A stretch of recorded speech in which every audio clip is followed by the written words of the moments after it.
Well, time to talk wheelchair rugby league, and we're joined by Daniel Begman and Rhys Baxter, who are both competing in the World Cup in June. Welcome, gentlemen. Thank you very much. Thank you. Nice to be here. First of all, let's point out what we've got on the desk here. It's a kicking tee. It is and a in kicking wheelchair tee. rugby league, you do somehow kick the ball. So, kick for goals. Tell us how it works. We do. We set this up and we kick conversions with that, obviously, because it's a bit low if we put it on the ground. So we use that to aid it and put the ball up there like that and pop it on through AFL style. Oh, so it's done with the hand. Yep, like that.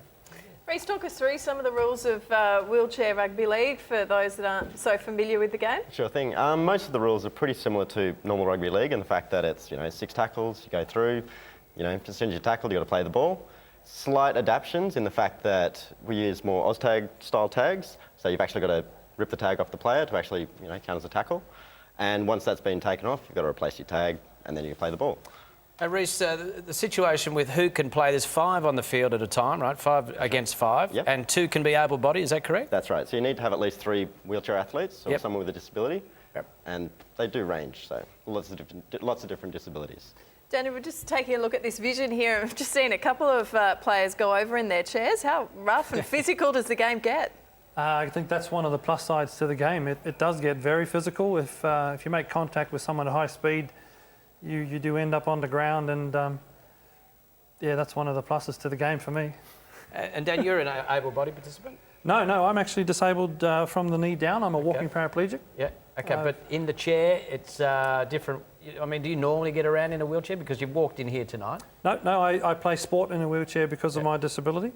Other than that, I walk around, yeah. So the interest I've got in this particular area is that people who are able-bodied who take part, who aren't used to being in a wheelchair, is that part of the game taken a little bit of getting used to?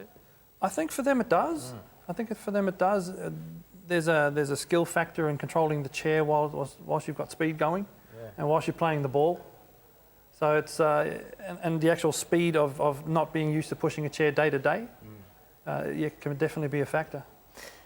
Steve mentioned you guys are off to the World Cup representing Australia later this year in the UK, but you've also got the grand finals in New South Wales coming up. What's the standard like in this New South Wales competition? Well, especially compared to last year. Last year it was a bit newer in the competition and it was a bit more, people weren't working together. This year it's come along fantastically. We've got a lot more players who are right into it and the competitiveness is incredible. It's been a lot more impressive this year. And then transferring that to the world stage, looking ahead to later in the year in the World Cup, where does Australia rank, I guess? Well, because it's a pretty new sport, there's only been one World Cup before, so it's still, last time it was a bit of a, people throwing together to make a team, whereas this year I think the development has been fantastic. So I really do think we've got a good chance of winning it quite easily, if we put our minds to it.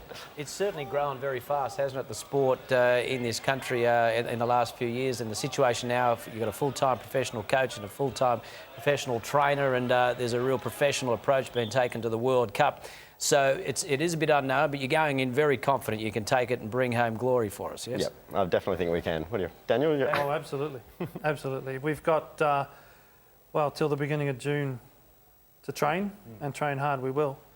So, we're fit and ready to go compared to last time. What about the support, you guys? You're talking about the growth and how fast it's happening, but also the support you're getting from the Australian Rugby League Commission and the NRL and that backing, and all the New South Wales teams being affiliated with NRL clubs. Yeah, it's been great support. I mean, even just simple things like having all the right jerseys. It makes that little difference to the people that are supporting us when they play, and also the, people just coming to watch for something new. It's really been helpful for us having that financial backing too. And they seem behind it 100%, which is really good. And we're talking all nice things, of course, at the moment, but I've seen some vision. It's a very, very aggressive sport. Do people get sent off? People do get sent off. Unfortunately, in any game like that, it does get a little bit heated sometimes, but that's part of the fun. I reckon it would be. What about you? Have you ever been sent off, Rhys? No, I'm actually... Nice guy. I'm not too bad at controlling my temper on the field, so when I get off the field I might have a bit of a whinge, but on the field I'm not too bad. So apart from the obvious, passes are like rugby league, scoring a try, and I mean, how do you score a try? Depending on the person, if someone has not got the capability to put the ball on the ground, you still got to ground it, the same as a normal try.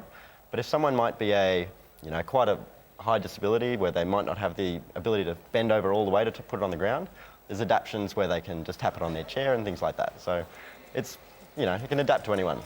Played over 2 basketball courts, 5-on-5. What about positional play? Does that come into it, or is it? It does. Yeah, how does it work? There's a fair few playmakers in the game, and there's usually around maybe 2 or 3 of them in a team, and the rest of us run off them, and just like Benji Marshall or a Benny Barber, we'd do exactly the same, run off them and just feed off their brilliance, really. Yeah, it looks like plenty of skill needed in that game. We want to thank you both for coming in and giving us a little bit of a background on that, and good luck for the World Cup in June. Thank you very much for having us. Thanks for having us. Thank you.